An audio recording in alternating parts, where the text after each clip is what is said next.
Well, good day, viewers. Today we're back working on this 2011 F-150. It's a Lariat Limited, I believe.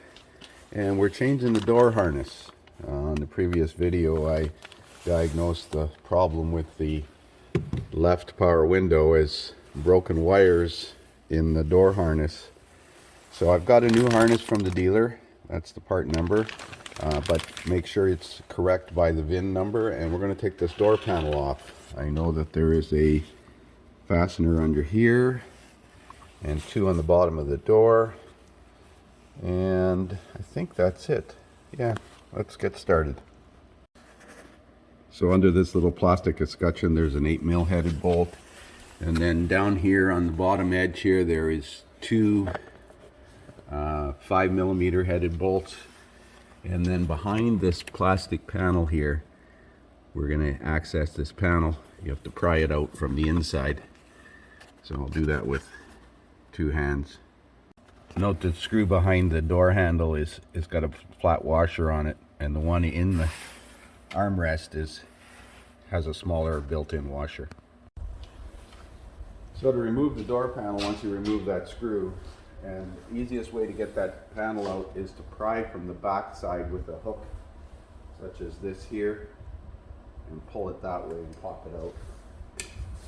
You just lift the door panel up now and reach inside and undo the wiring harnesses.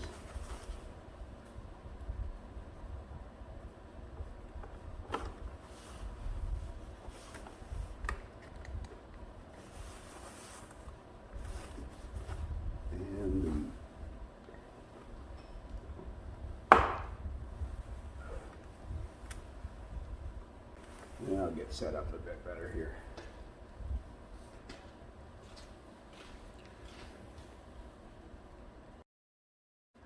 So to release this door handle cable, you have to squeeze these two ears in and then pull the cable out and lift it up out of the latch. And then there's three connectors, and they're self-explanatory. They have little releases on them. Now we're going to have to remove this piece and this plastic cover to access the harness.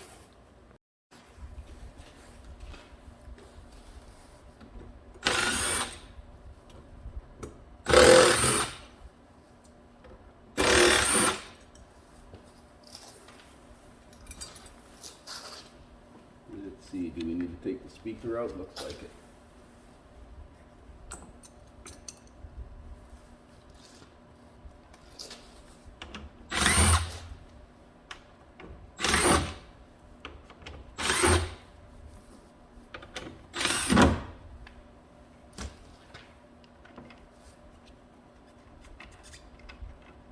Speaker bolts are a little different size.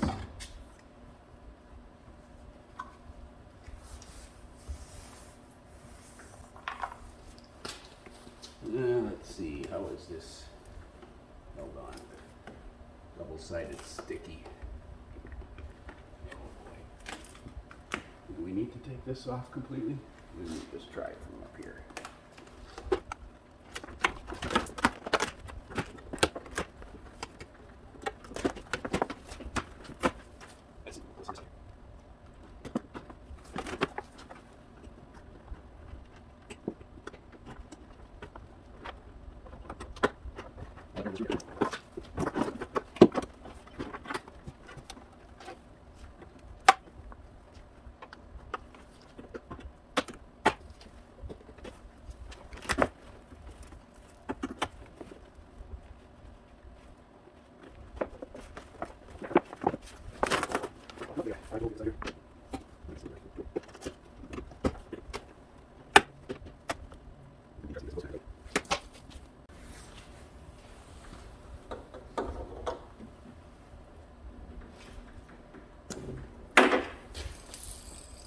So there is the harness out.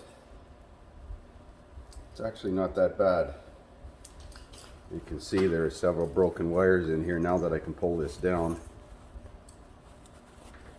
you can see there are several broken wires in here. Wow. Anyways,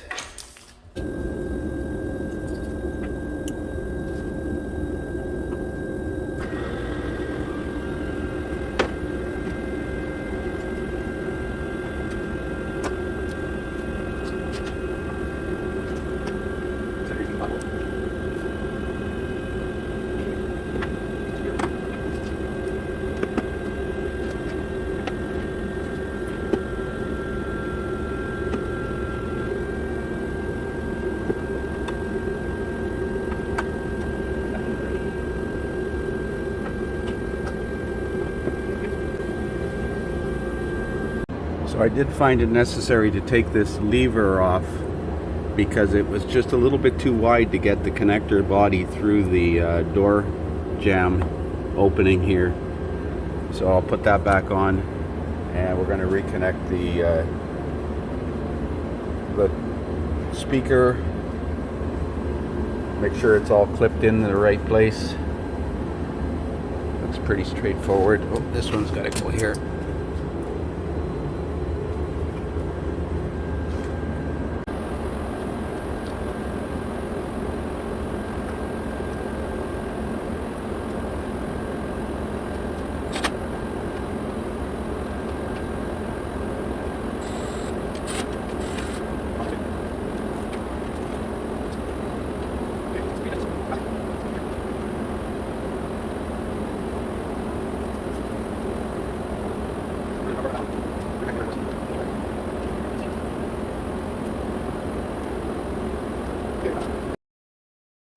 So that's a bit of a challenge to get in there. You have to close the door 2/3 of the way to get the connector in there.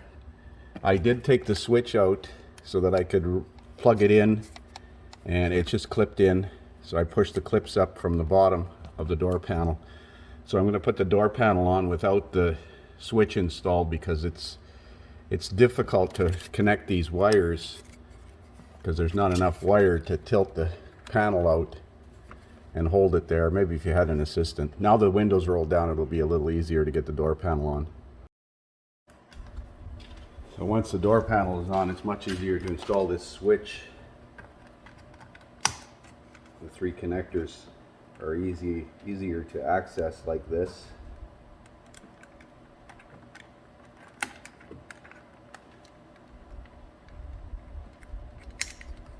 And then the switch just snaps in.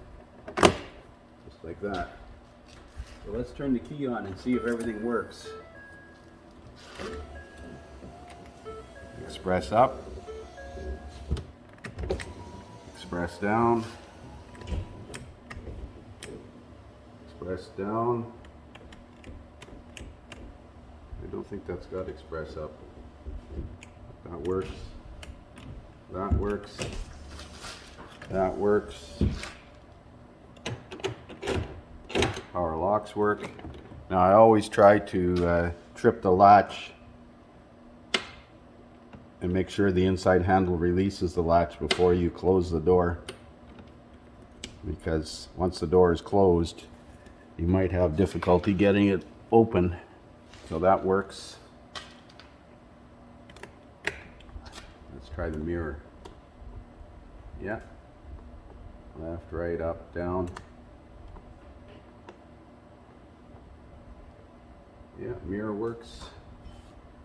So we'll put this together and, well, it's back together, but we're going to clear the codes out of any controllers that we may have generated by having the key on with the switch unplugged.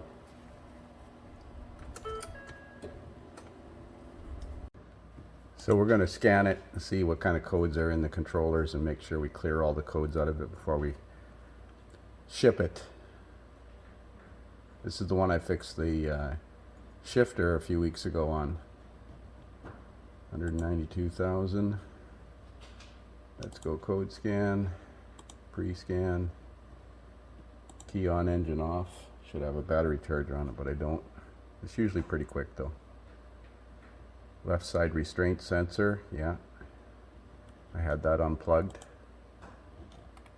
Key in the ignition switch circuit. That might be due to an aftermarket car starter. Vision system camera. I think he's got a problem with his camera, backup camera. Aside from that, passenger cushion over temperature detected. Right power running board, stow time fail. Yeah, the running boards are down right now. I think the fuse is pulled. Okay, so there's a bunch of mirror codes. That's fine. We're going to clear everything out. Switch the key off. Do a network code clear. And send it.